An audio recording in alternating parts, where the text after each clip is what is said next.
Welcome back. For the final unit of the course, I want to take a look at matrices. For us, matrices are going to be a powerful algebraic tool that we're going to use for solving larger linear systems, such as the intersection of three planes.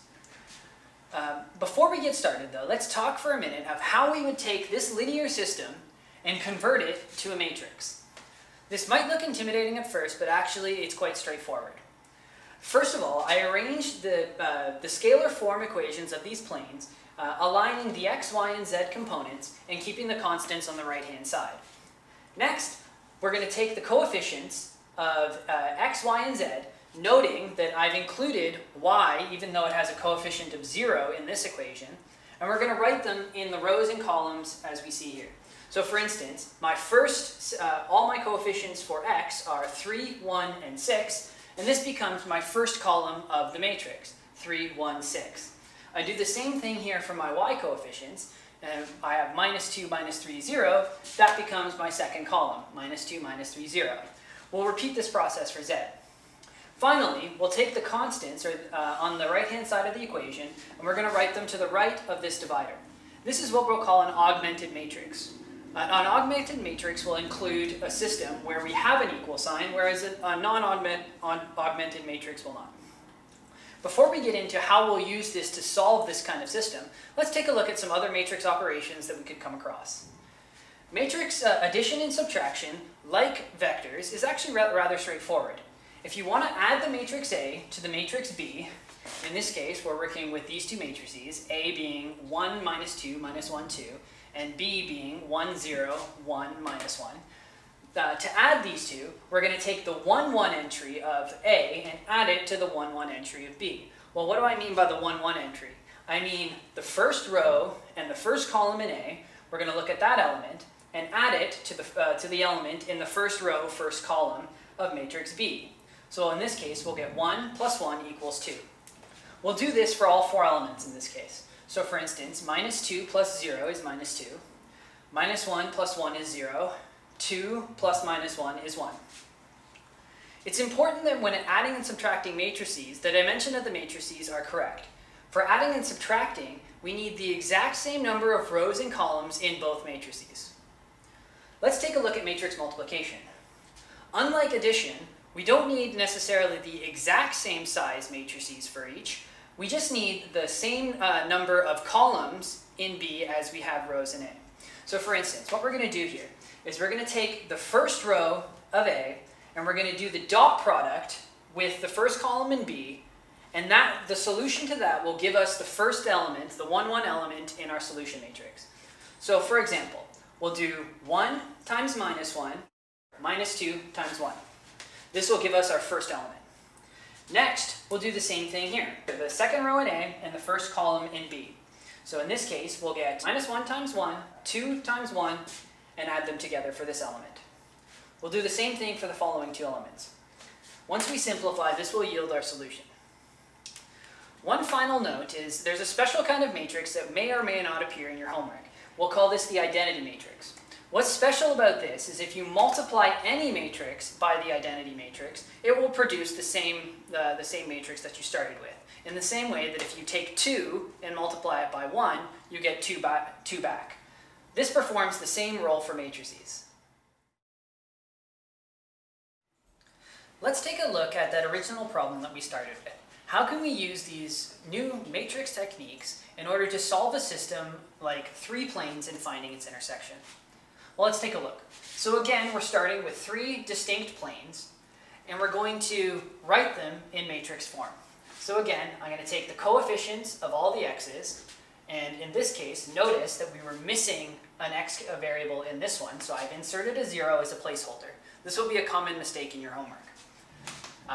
After this, we'll do the same for our y's, the same for our z's, and the right-hand side will be to the right of our divider. Next, how are we going to solve this? Well, the rules for solving a matrix are going to be very, very similar to ones we already know. If you recall how we go about solving things via elimination, the rules are going to be the same. If I have a matrix, at any time I can add any linear combination of two rows. So this means that I can replace row 1 with the sum of 1 and another row, or I can multiply row 1 by 3, and so on. The next thing that we're allowed to do is I'm always allowed to switch any two rows. Because I mean, the way that I wrote the equations in this, on this side was totally arbitrary. I could have switched them the order here, so I'm allowed to do the same thing here, as long as I switch the entire row. So what's our goal going to be? Our goal is going to be to put the matrix into what we call row-reduced echelon form. What this looks like is we want to have 1s on the diagonal and 0 everywhere else. So our strategy for doing this is going to be very specific. If we start randomly adding and subtracting rows, we're going to end up going in circles and it's going to be a disaster. The strategy we want to employ is simple. We're going to start with our first element in the corner. This we're going to want to be a 1. So we're going to divide the first row or switch rows until we get this to be a 1. Next, what we're going to want to do is we're going to use this element to make all of the elements below it 0. So for instance, in this case, we started with a 1 here. That's good news. Next, I have a 0 in this entry, and I want to make a 0 here. So what am I going to do? I'm going to take my third row, and I'm going to subtract the first row. Doing so gives me this expression. Next, I notice, okay, so I've got a 1 here, 0's here, so I'm now going to turn my attention to the second column.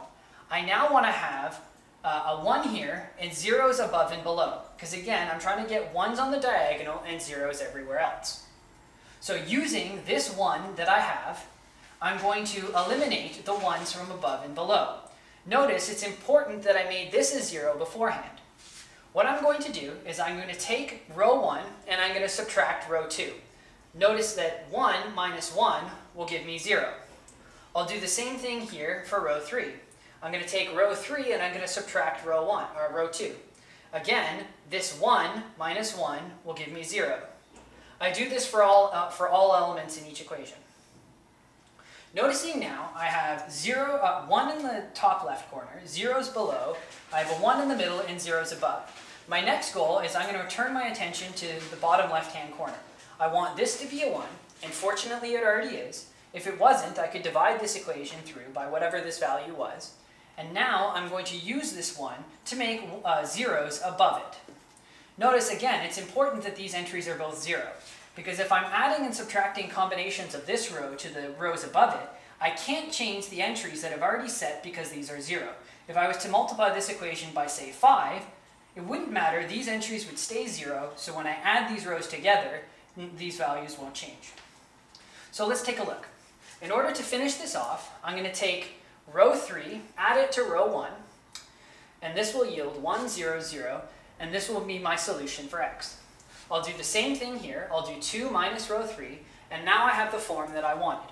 I have 1's on the diagonal and 0's everywhere else. What we end up with here is actually our solution. But we can convert this back to the system that we had before, because remember, these were representing the coefficients for x, y, and z. So the first row represents an equation that has x plus 0y plus 0z equals minus 6. So if you simplified that, that would just be x equals minus 6. The same thing is true for the second row. I would have 0x plus y plus 0z equals 7, or just y equals 7. And the same thing would be true for the last, z equals minus 5. So the intersection of these three planes would then be minus 6, 7, and minus 5. Congratulations on finishing the course. Good luck on your final assignment, and good luck with future endeavors.